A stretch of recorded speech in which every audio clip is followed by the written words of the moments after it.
Welcome to another episode of BW People HR Voices. Every organization today wants to talk about growth, new roles, new skills, new capability frameworks. Far fewer are willing to talk about the other side of that coin. What happens when an organization has to contract, restructure, or simply survive?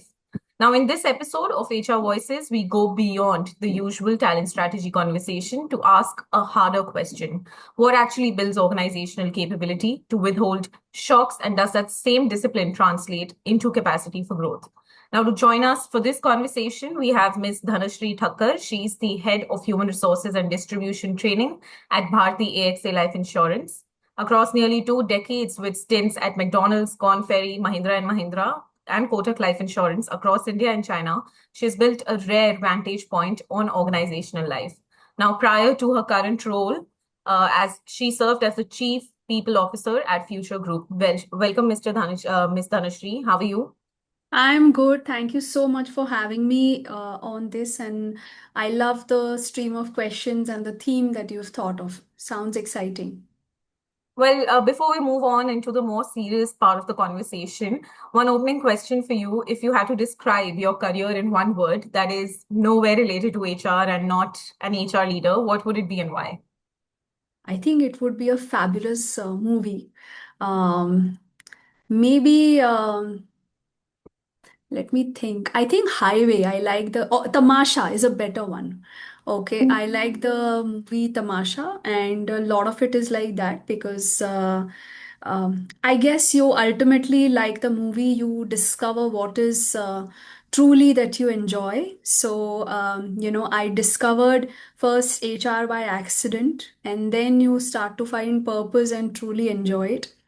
And as a HR professional, the Bollywood in me says there's always tamasha happening or Yeah. there's always different situations happening. So I would use the word tamasha. Very, very interesting.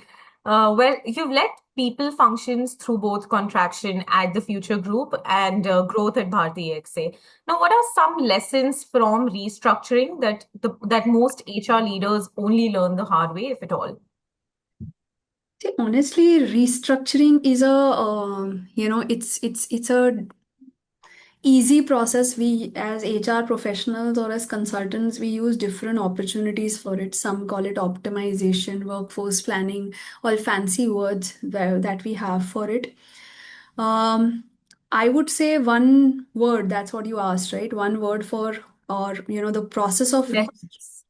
restructuring is necessary every 2 to 3 years. The way you clean your house during Diwali or you relook at the house, it's important to say, is your structure still relevant? Mhm. Okay, to the business that you're into and from a future and strategy perspective. So it's something which renews the process. Okay.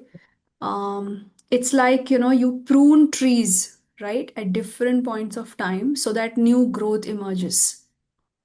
So I see restructuring as something like that, where you keep pruning, you keep evaluating over a period of time so that something new emerges.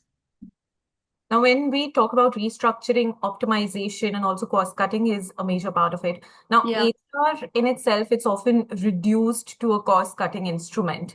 And so, during a period or a mandate of optimization, how do you really protect the people part of the strategy? Even when layoffs are happening, restructuring is happening, how do you protect the people part? Honestly, the people part, when I say, is not just emotional, okay? So I don't see HR as a purely emotional function, which is just the do-gooder, okay? As a part of it, when you look at people or any restructuring, for me, is not just optimization, it's also about changing the way structure is, okay? If optimization is involved, I see of it as, sometimes you keep you preserve the body, you cut the hand to preserve the body. Mhm. Okay.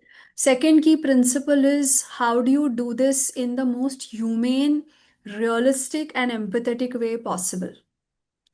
Okay. So those are some key principles that I have. Right. And therefore it's I don't see this as a emotional exercise that, oh, how do you let go people, etc. I think, like I said, I like the pruning exercise in a tree. Sometimes you have to sort of take hard calls, and which is what makes HR business centered when they start thinking like this. Right. Absolutely. Well, you've called your current focus in your brief that I received building organizational capacity for Mm. growth, right? Yeah. What does capacity actually mean in practice? That's my first part of the question. And is it just the headcount? Is it skills? Is it structure or something which is even less tangible than all of these? I think it's a mix of everything. So I use capacity as a extremely broad, meaningful word because for me, between a product and a service and a product or a service and the customer, which is Mhm. delivered, everything that comes in between for me is capacity. It can mean the right structure. Okay, it can also mean, I mean, see, first comes strategy, structure, people, process, right? Right, So who are the people who are creating the strategy? If you have a wrong set of people, okay, then your strategy starts becoming flawed. So I think it's important to look at it holistically. And for me, this entire ecosystem is the capacity. right, Okay, if and evaluating it time and again, it's a continuous circle, and that continuous evolution is what is creating or recreating capacity over a period of time for me. right, right. Very well put. Well, you've also worked in China along with India, right, Dhanashree? And Yes. the systems here and the systems there, there is a huge difference. Now, you also have a comparative lens, which very few other Indian HR leaders might have. What is the structural difference, according to you, in how organizations there build their workforce resilience versus what India can learn from them? It's been a while, and I'm sure China has changed by now. I worked there almost 20 years ago. But what I would say I respect thoroughly is the discipline, and the Chinese execution is brilliant. Okay, Mm, it's just brilliant in terms of adherence to rules, adherence to systems, authoritarian. I mean, sometimes it's necessary that you don't question everything.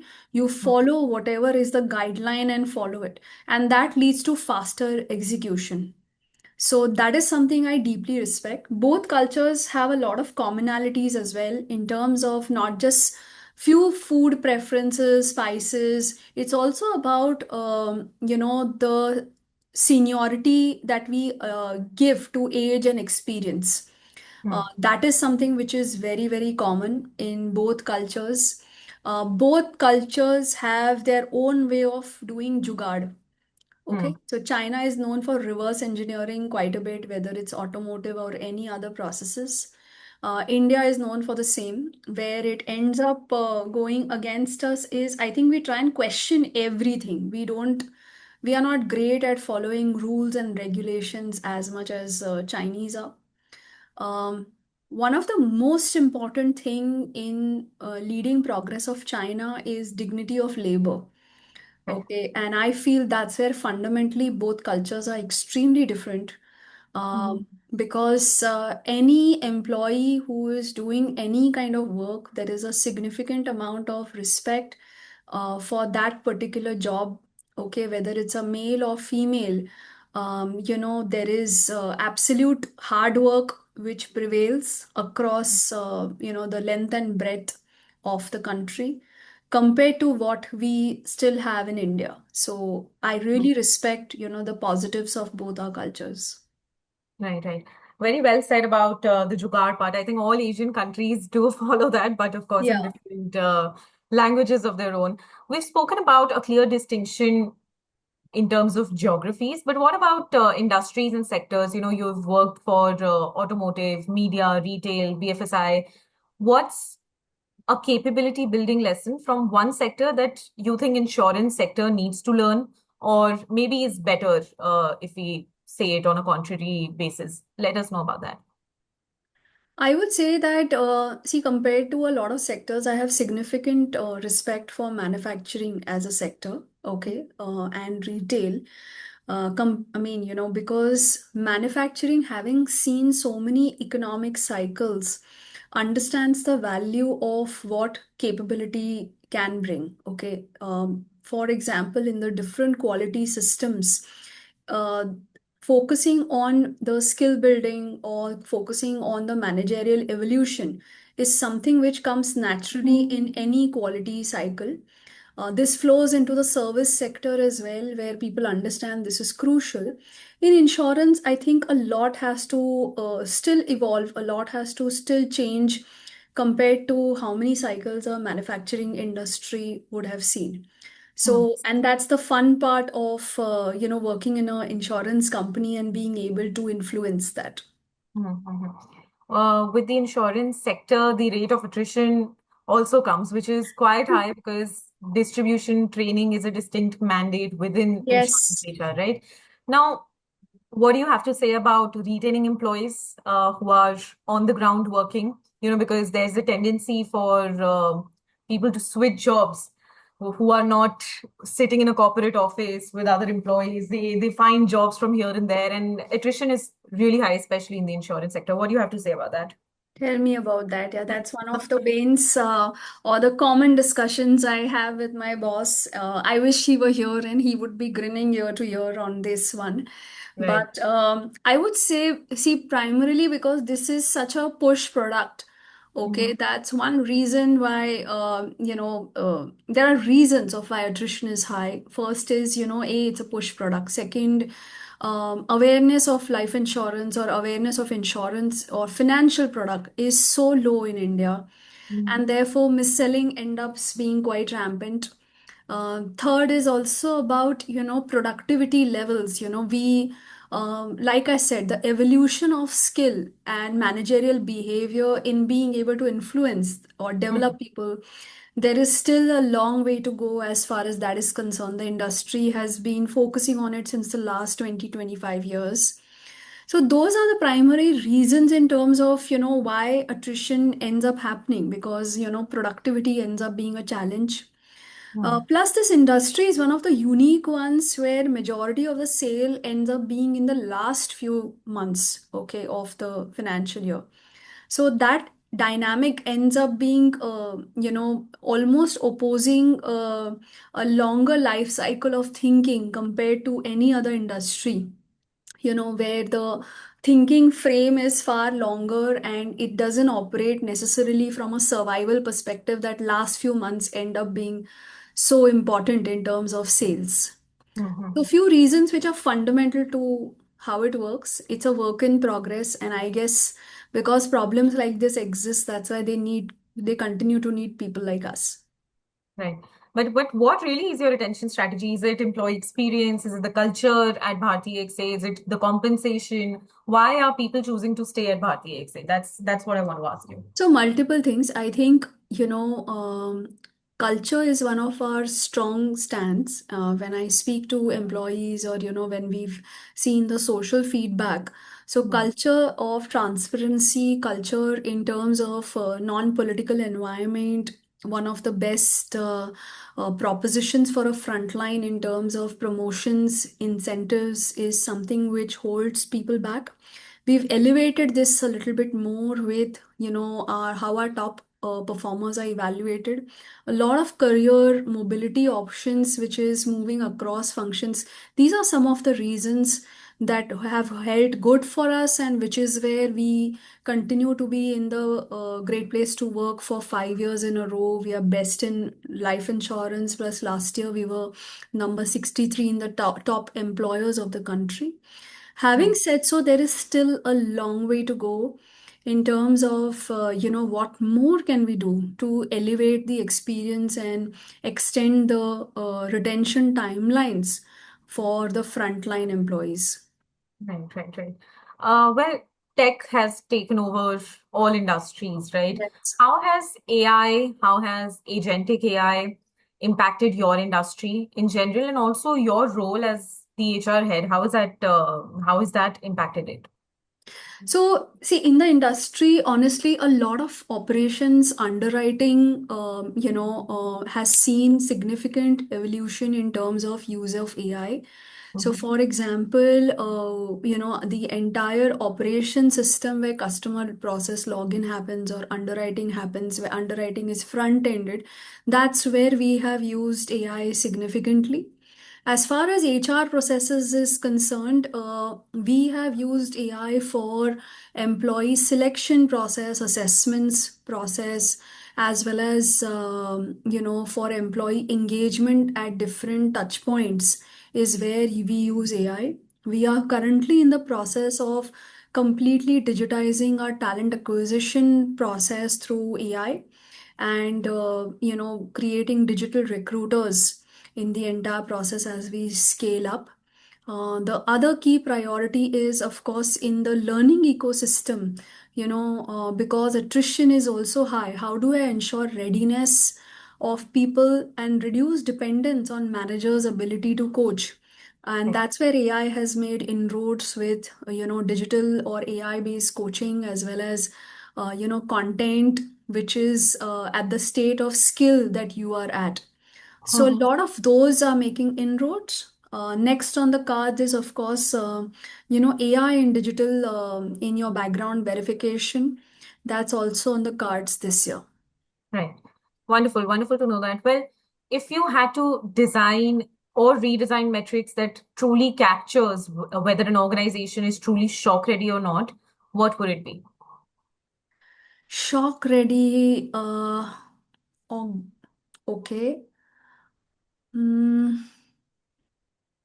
I think it would take another COVID in that case to just, on a funny note, to just assess if we are shock ready.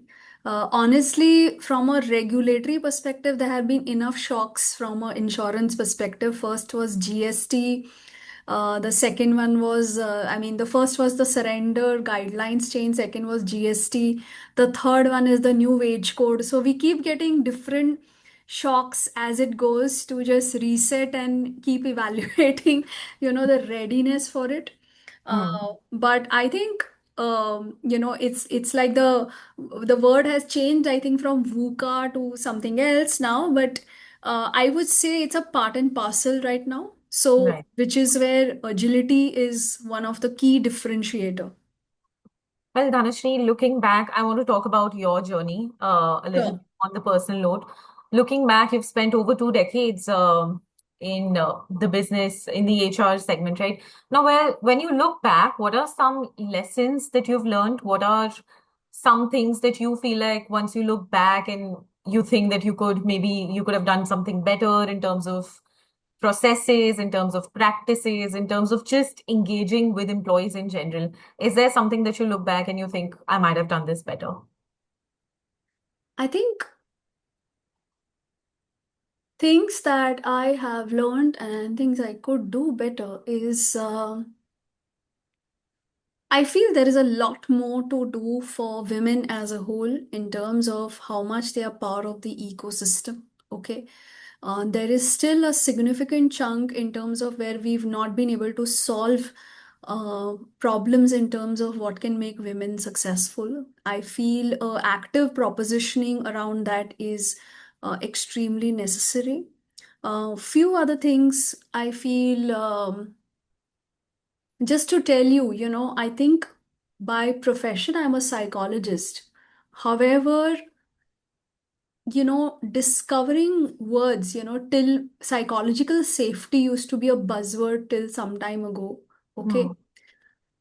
And, I feel areas like this, or even let's say mental wellness, not just as a buzzword, but there is still a lot of difficulty in terms of, appreciation around this. Is I feel I could have done much better. Okay. I was just thinking that sometimes, having friends who deal with this, it's easier to say that you have a physical ailment or a disease than if you're dealing with a mental crisis. Hmm. Okay, so there are a lot of areas that make me reflect as a psychologist and as a HR professional that we've still not evolved on a lot of grounds, which I feel I could have done better work at. Well, how nice to have a psychologist as an HR leader. I might as well call you next time I'm having a breakdown.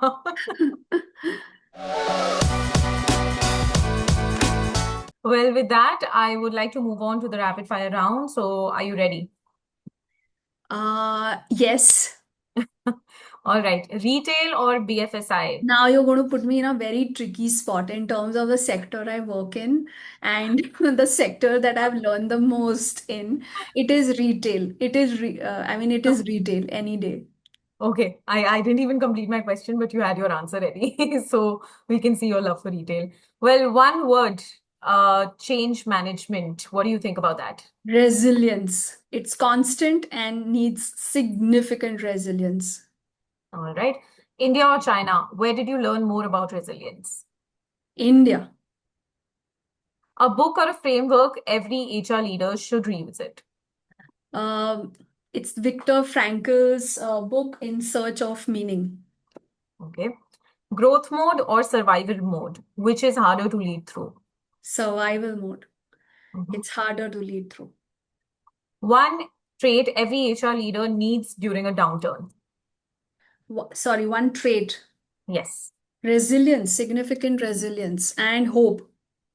I'm using two, optimism or hope and resilience. All right. Well, fastest decision you've ever had to make on people. Fastest decision. I think this was during Future Group in terms of us having to cut costs and let go of people. So Mhm. that was something we had to do with a lot of urgency. All Not an right. easy one. A skill that will matter more in HR 5 years from now. Technology, understanding of technology, understanding AI. Mhm. Optimization or expansion, which comes more naturally to you? This is a very tricky one. Okay, expansion. Optimization is exhausting beyond a point. So, expansion any day. All right. Well, most of our viewers, they are HR leaders, they are young professionals who are learning about HR. Any last piece of advice for them? I would say that, it's been a while that, we still keep arguing about HR getting a seat at the table, and those conversations still go on, and I feel it's a pity, about why does this happen and why is this. I feel as professionals, we have to really upgrade our skill sets. We have to understand business very, very early, start talking business. So therefore, find great mentors, find great coaches who are able to train you. Do not look at HR as something which is emotional. Yes, you should be emotional and proud of it, that you bring the emotional side to a business decision. Do not be shy of that. Okay, own that up, and always remember that you are the conscience, and conscience, HR may be common sense, but common sense is not common, and that's your strength. What wonderful thought. Well, on that thought, I'll conclude this session. Thank you so much for a wonderful and candid conversation, Dhanashree. Thank you so much. My pleasure. Thank you so much for having me.